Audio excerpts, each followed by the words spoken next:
안녕하세요. 쾌할 정경원입니다. 좋다. 좋은 아주 행복한 매일 되시길 기원합니다. 그냥 이 쾌할 정경원 유튜브 채널을 그냥 두서없이 그냥 막 했습니다.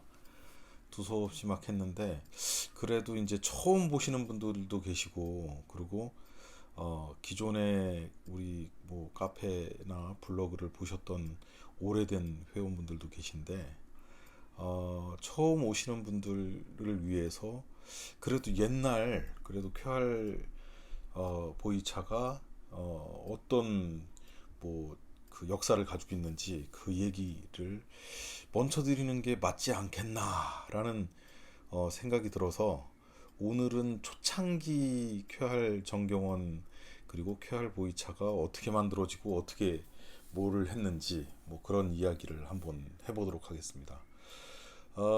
쾌활 정경원은 전데요. 어, 1996년에 한국에서 처음 보이차라는 것을 접했습니다. 당시에는 이제 숙차였죠, 숙차. 오래된 것처럼 이제 오래된 차는, 진짜 오래된 차는 아마 제가 만나지 못했을 거고, 오래된 것으로 팔기 위해서 만들었던 어, 숙차, 익혀서 판 차를 접했었는데, 2005년까지 그런 차류를 보이차라고 생각을 했었습니다. 그래서 뭐 운남에 갔을 때도 그 숙차 맛, 숙미라고 하는 숙차 맛을 찾아서 다녔었었죠. 그래서 처음에 2005년도에 이제 운남에 아예 이제 넘어갔을 때는, 처음에는 좋은 차를 찾는데 도매 시장에 가가지고 좋은 차를 찾으러 다녔었어요. 그래가지고 한참을 찾으러 다녔는데,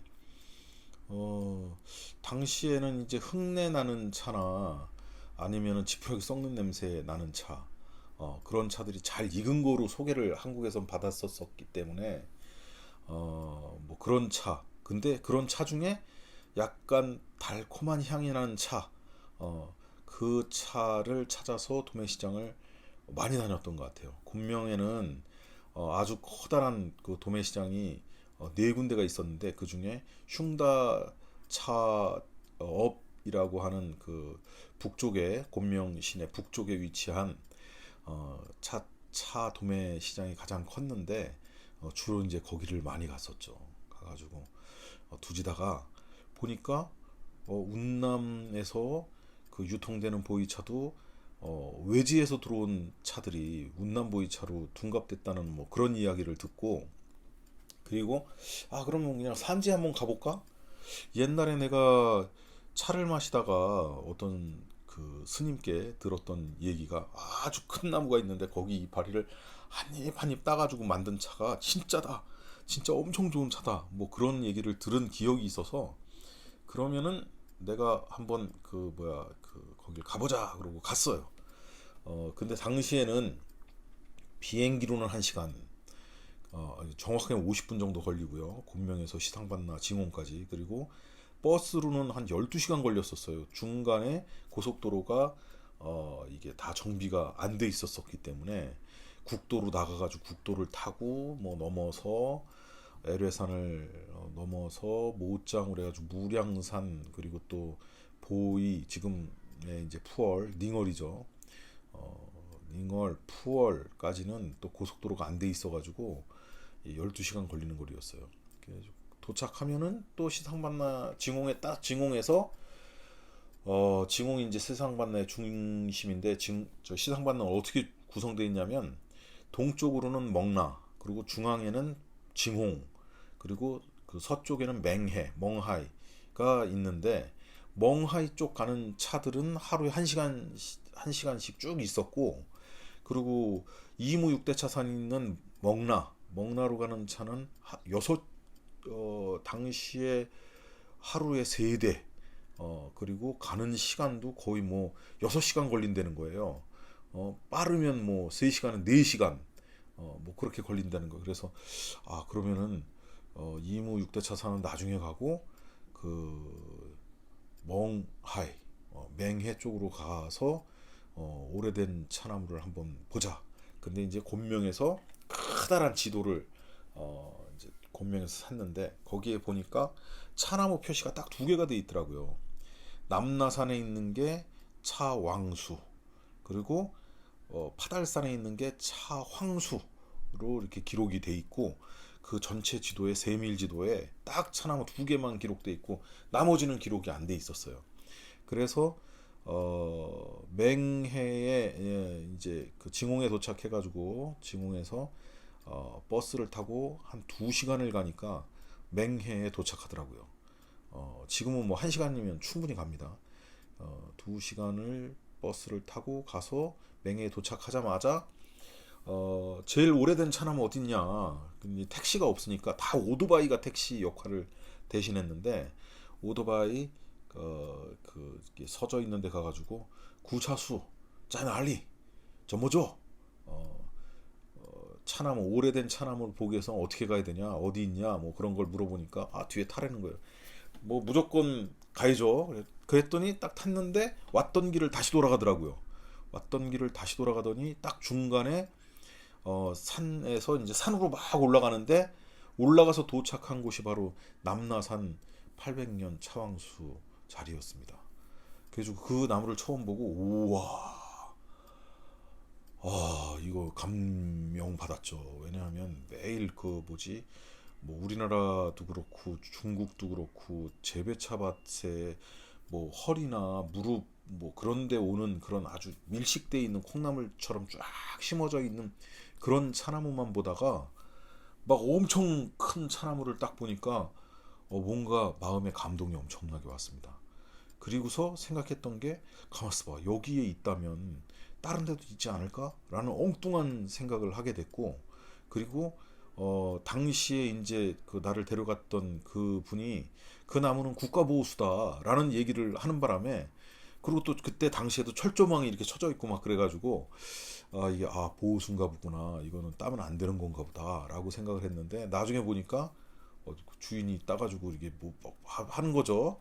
이제 그 당시에 하여간 그 나무를 받고 2005년, 2006년에는 남나산 헤이처 선생님을 만나서 헤이처 선생님이 만드신 차를 주로 제가 이제 보관을 구매를 해가지고 보관하고, 또 나도 좀 사주세요 하는 분들께는 사가지고 전달해드리기도 하고 그랬었습니다.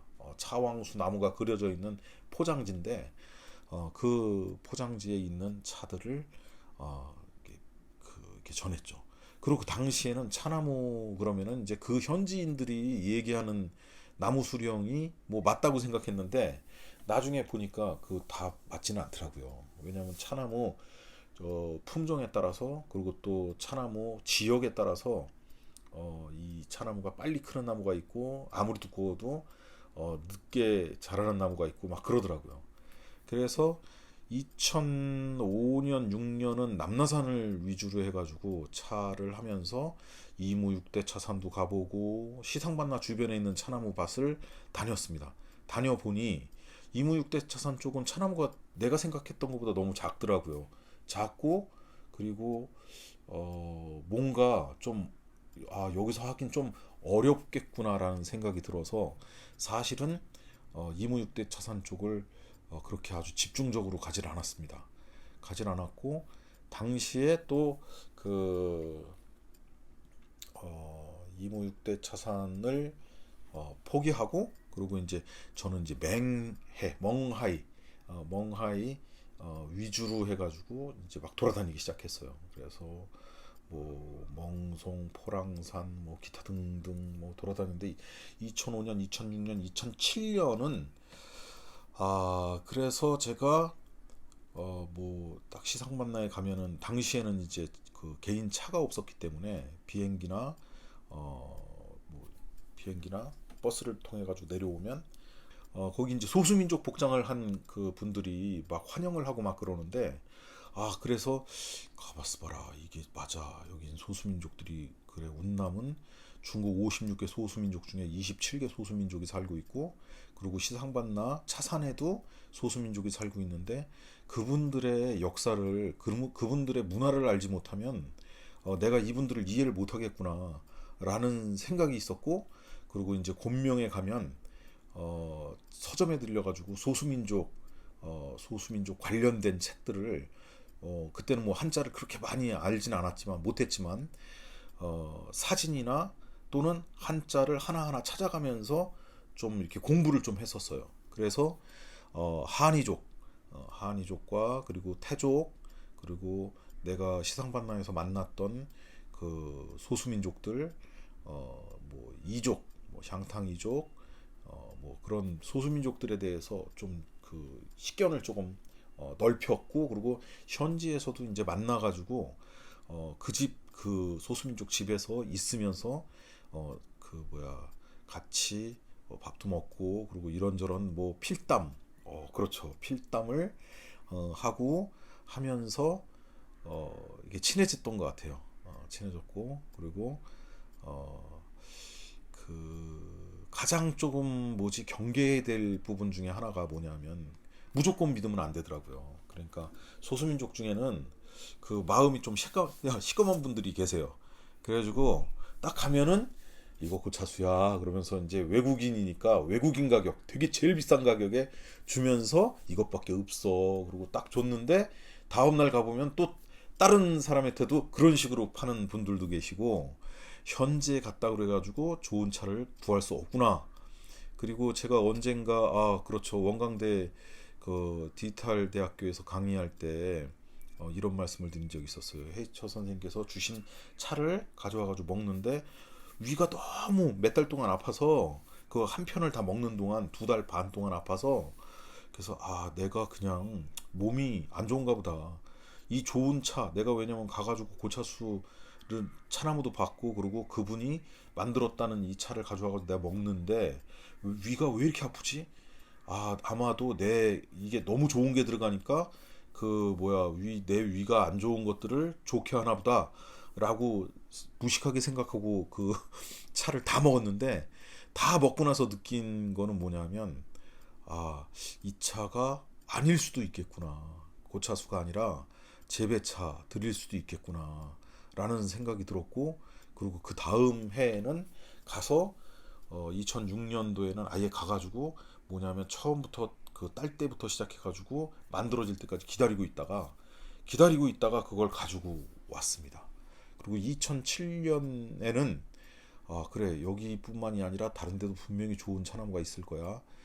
그래서 파달산 차왕수, 그 차왕수라고 써져 있는 지도에 차왕수라고 써져 있는 거기도 가서 친견을 해보니까 나무 밑동나무에 위로 가지가 4개가 쫙 올라가 있고, 위에는 사람들이 잘라가지고 뭐 이게 없는데도 옆으로 막 그 차 이파리 차나무 줄기가 새로 올라와가지고 다시 생장하는 그런 차황수도 확인하고, 그리고 주변에 어떤 그런 것들도 확인하고, 그리고 그 에뢰산에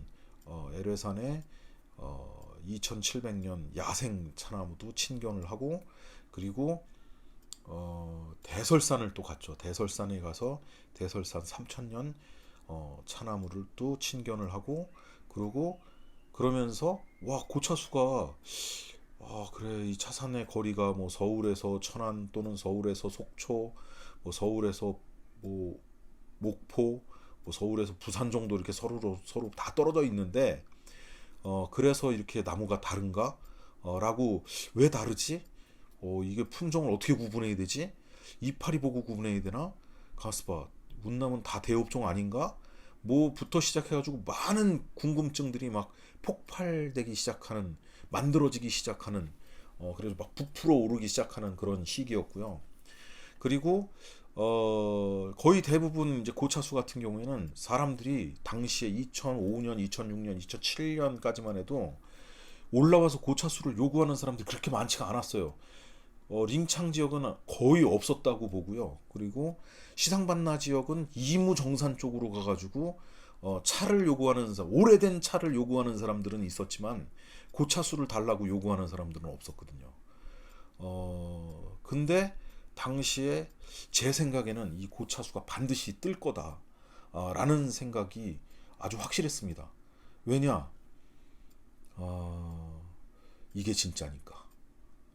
이게 진짜니까 라는 확신이 조금씩 막 들기 시작했거든요.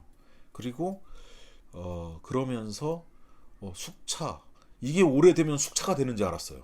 이 차가 진짜 30년, 20년, 30년이 넘어가면 숙차가 되는 거라고 생각을 했죠. 왜냐하면 누가 가르쳐 주는 것도 아니고 현지 사람들하고 막 얘기하면 그 현지 사람들도 자기 마을에 있는 그런 내용들이나 알지 사실은 딴 데 내용들을 모르고, 그리고 어디 뭐 그런 게 정리돼 있는 책이 없었어요 당시에. 주원골 교수의 운남보이차 책이 나왔긴 했지만 그 전에 나왔긴 했고 한국에도 소개가 됐었지만 거기에 숙차는 어떤 거고 뭐 그 생차는 어떤 거고 기타 등등 뭐 고차서 보이차 뭐 그런 내용이 아예 없거든요. 아예 없고, 근데 이제 저는 이해는 했죠. 왜냐하면 중국에서는 어떠한 경우에도 어, 남을 욕하거나 하지 않아요. 그러니까 내가 동종업계에 있어요. 동종업계에 있는데 저 사람이 죽어야 돼. 그래 내가 살 것 같아. 근데 우리나라는 뭐 그런 거가 많잖아요. 저 사람이 잘 나가면 저 사람 무조건 죽여야 된다는. 근데 중국 사람들은 저 사람이 잘 나가도 저 사람이 시장 키우는 거야. 나는 내 시장을 내가 전하는 시장만 있으면 되는 거야. 그리고 우린 다 같은 그 저기를 하는데 저 사람 나쁜 거 팔아. 나쁜 거 파는 걸 아는데도 불구하고 얘기를 안 하더라고요.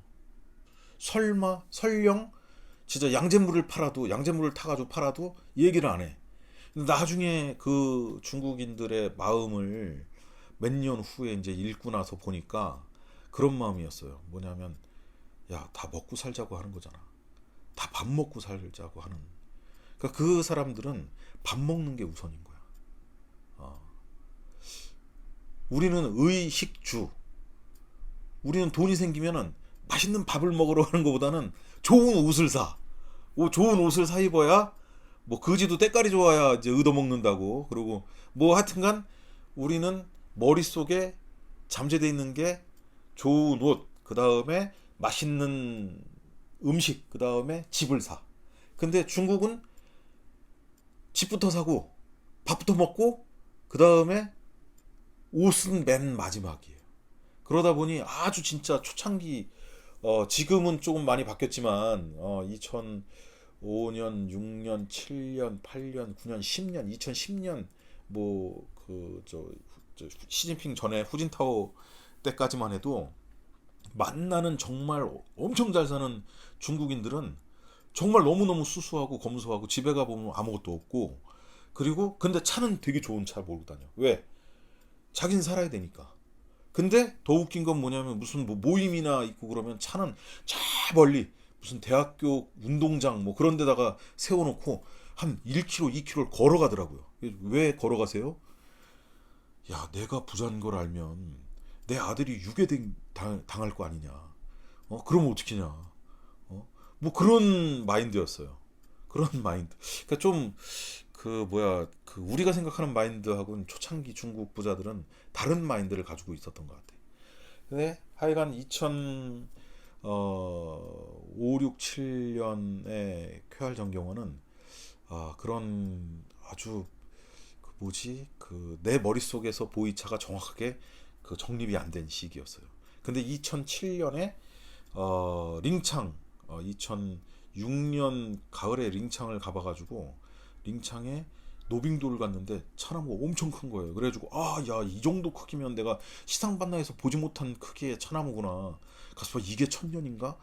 라고 그때는 착각했죠. 500년 된 나무들이었는데 소수민족 이주사를 보니까 500년 전에 이주한 소수민족이 거기에 마을을 만들고, 그리고 산에 저 대설산에 있는 꼭대기에 있는 차나무들 갈 때마다 너무 힘들게 올라가가지고 차를 해가지고 오기 힘드니까 가지를 쳐가지고 가져온 거, 씨앗을 가져온 것들을 심어놨던, 그러니까 그 집 둔턱이 무너지지 말라고 심어놨던 나무들이 커서 만들어졌던 그 차나무들인데, 거기서도 있으면서 앉아 있으면은 링창시 정부에서 그 2006년, 2007년에 참 활발한 활동을 한 게 뭐냐면 북경에 있는 마리엔타우 시장에 있는 차상들을 거의 그냥 비행기 표까지 줘가면서 공짜로 링창 시까지 비행기를 타고 오면, 그러니까 곤명 왔다가 곤명에서 링창 오는 비행기를 특별기를 운영해가지고 링창 시에 내리면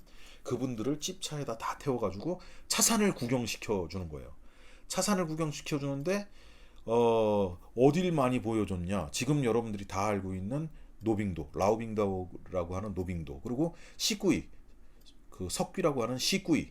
왜냐하면 대조산 저쪽 동쪽 끝에 있는데 대조산 서쪽 끝에 있는 링창에서 뭐 직선거리는 얼마 되지 않지만 이거를 산을 이렇게 남쪽으로 돌아가든 북쪽으로 윈시엔을 해가지고 돌아가면 뭐 4시간 5시간이 걸리기 때문에 아침 식사 일찍 하고 여기 오면은 점심 오후 2시 뭐 정도, 그러면은 시구이에 있는 차나무들을 이렇게 쫙 보고, 그리고 다시 뭐 출발해가지고 와도 저녁 늦게, 뭐 그러니까 야 정말 가기 힘든 곳이구나. 그리고 여기서도 링창에서도 차를 아침 일찍 찝차를 타고 쭉 오면은 맹고까지, 당시에 지금은 뭐 길이 산을 그냥 뚫고 지나가기 때문에 빨리 가지만 뭐 1시간이면 가지만 예전에는 막 길이 남쪽으로 해가지고 한참 내려갔다 다시 뭐 그 큰 호수를 지나가지고 산을 뭐 2개를 넘어가지고 가야 되다 보니 뭐 3시간이 넘어야 3시간 3시간이 넘어야 3시간 4시간 정도 돼야 맹고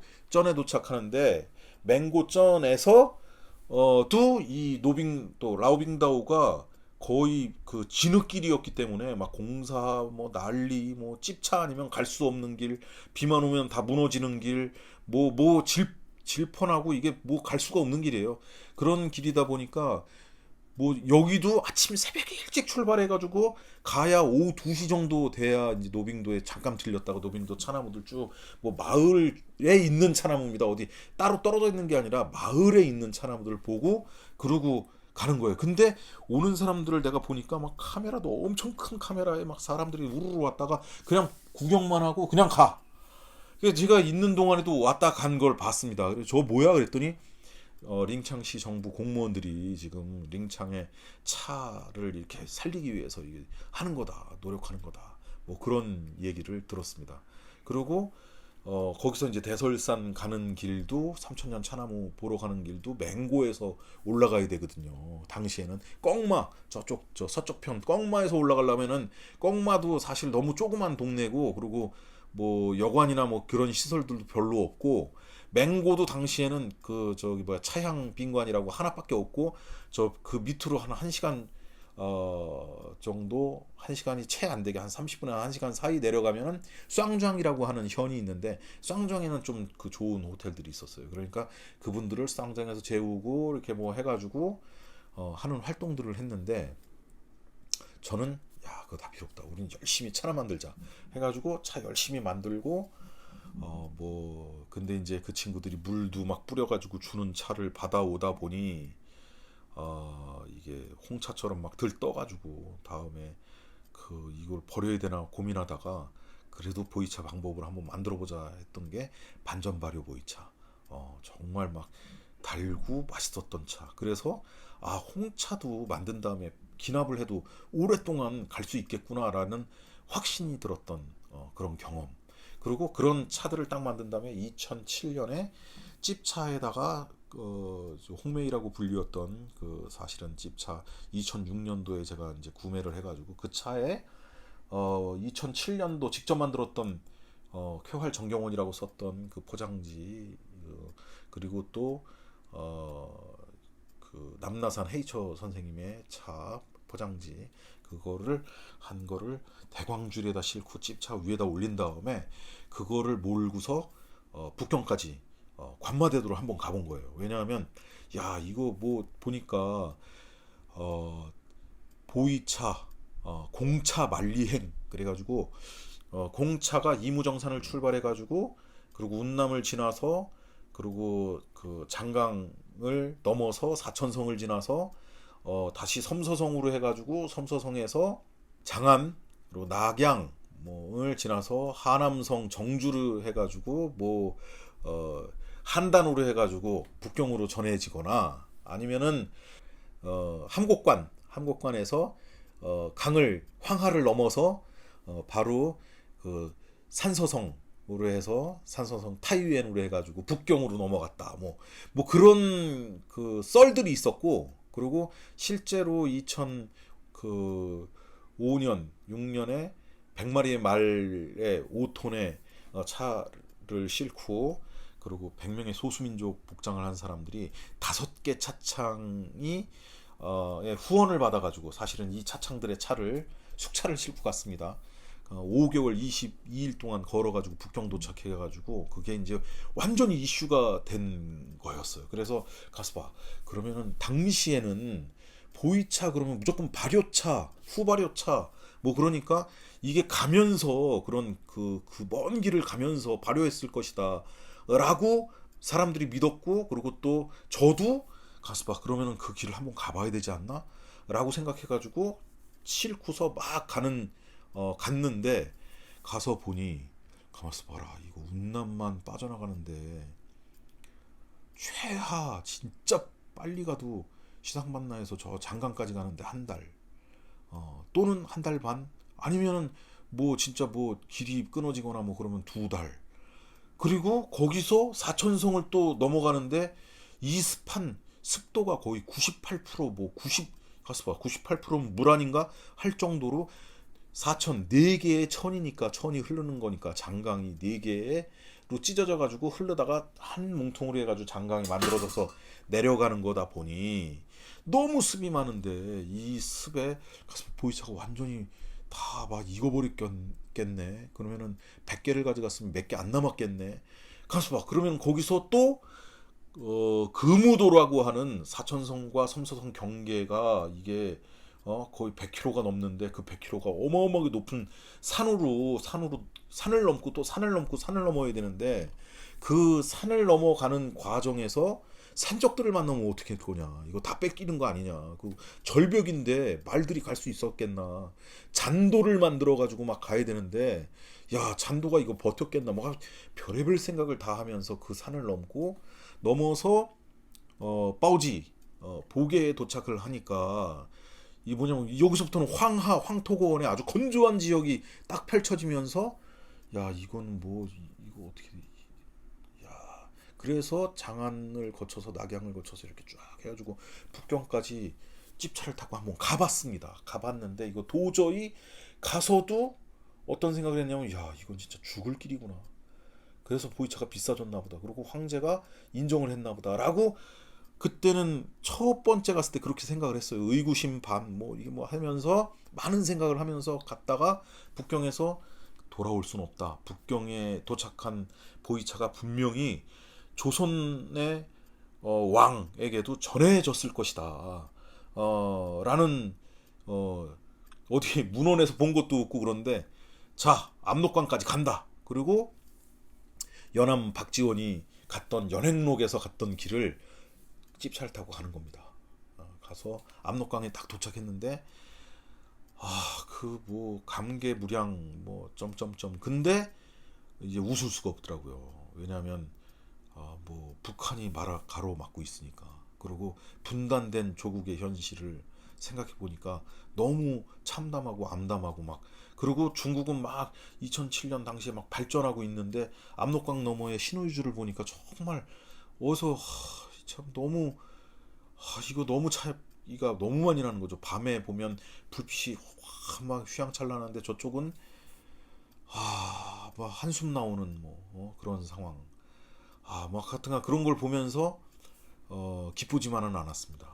다시 돌아오는 길은, 그래, 요번에 또 뭐 관마대도 길을 그대로 내려갈 수도 있지만 다시 저 티베트 쪽, 몽골 쪽.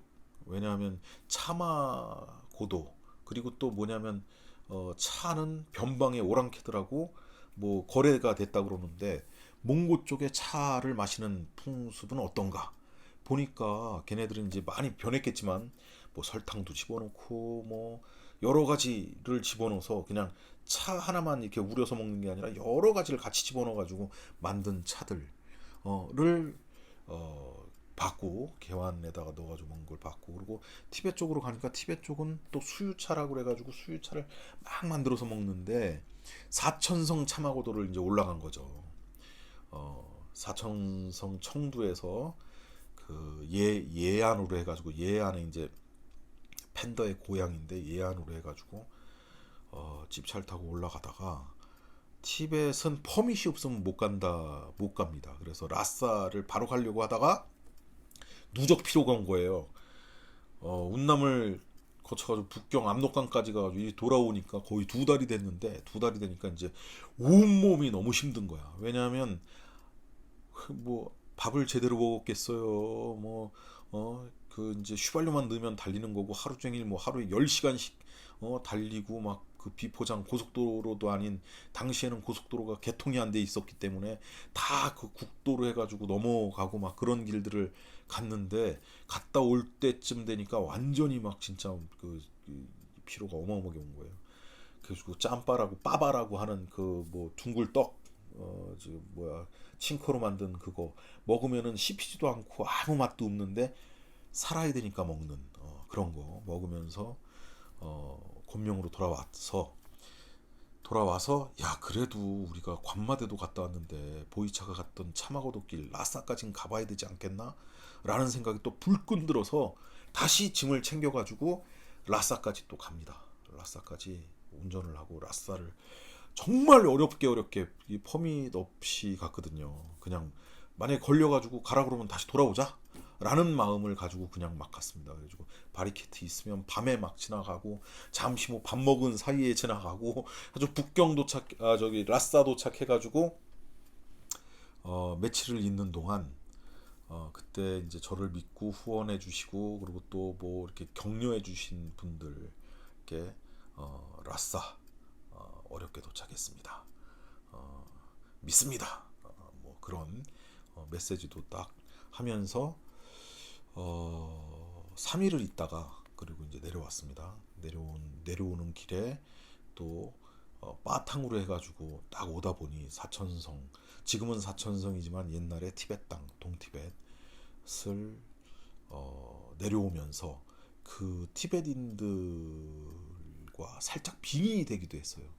빙의 되기도 했는데, 뭐 하여튼 거기에 관련된 건 또 나중에 관마대도 얘기할 때 얘기를 하고, 나중에는 그 같이 갔던 김호영 감독하고 저하고 같은 숙소, 해발 4,000m에 있는 숙소에서 딱 누워 자는데, 하룻밤에 똑같은 꿈을 세 번을 꿨어요. 저도 꿈을 똑같이 꿨다 그러더라고요. 그때는 사실 그 다음날 아침에 일어나서 무서웠습니다. 그리고 그날 자면서, 야, 사람이 이렇게 죽는 건가? 라는 생각도 했습니다. 자는데 온몸이 말을 안 듣고 가위 눌린 듯이 여기가 확 눌리는데, 검은 옷을 쓴, 얼굴도 검고, 이 검은 두건에 검은 모자, 커다란 모자를 쓴 사람이 큰 칼을 들고, 그러고 저한테 오더라고요. 그러면서 날 끌고 가려고 그러더라고. 그냥 안 끌려가려고 막 그러다가 보면 깼는데 무섭죠. 무서워. 그리고 어쩔 수 없이 너무 피곤하니까 딱 누워서 잤는데 또 똑같은 꿈을 꾸는 거예요. 세 번이나 연거푸. 아마 그때 끌려갔다면은 아마 완전히 끌려갔을 것 같아요. 근데 다음날 아침 먹으면서, 야, 저 김호영 감독, 내가 이런 꿈을 꿨어. 그랬더니 김호영 감독도, 저도 똑같은 꿈을 꿨는데요. 진짜 섬찟했습니다.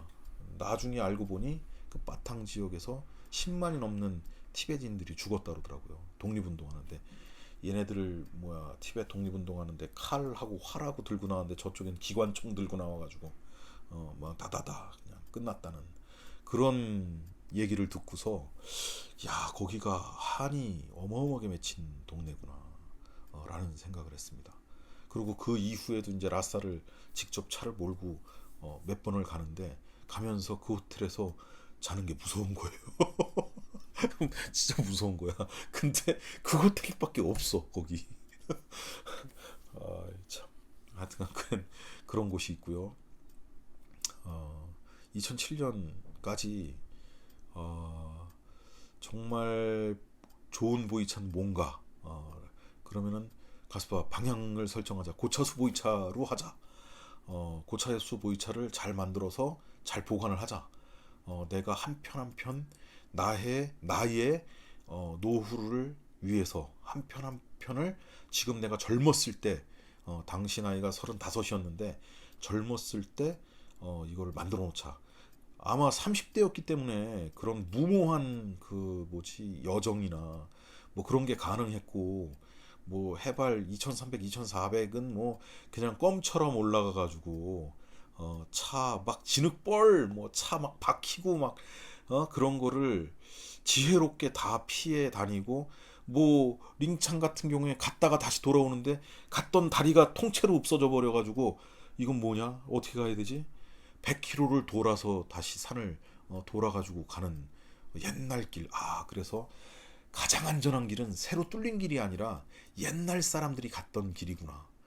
라는 뭐 그런 것들도 느꼈고, 그리고 이게 오르막이 보면 보통 오르막이 19km, 뭐 내리막 29km 막 그러는데, 야, 오르막이 있으면 반드시 내리막이 있구나.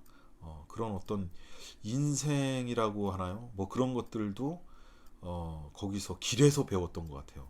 이 힘들고 아주 험난하고 이런 길이지만 꼭 가야 한다. 그리고 아무것도 모르고 갔지만 간 곳에서 깨달은 그 깨달음은 오히려 책을 여러 권 읽은 것보다 훨씬 더 이게 흥미진진하고, 그리고 몸에 남았던 것 같습니다. 두서없이 막 말씀드렸는데, 쾌할 보이차의 역사 1편 2005년, 2006년, 2007년에 대해서 대략 그냥 한번 이렇게 말씀드렸습니다. 아, 차가 식기 전에 이제 말을 끝내야 되는데 차가 식어버렸네요.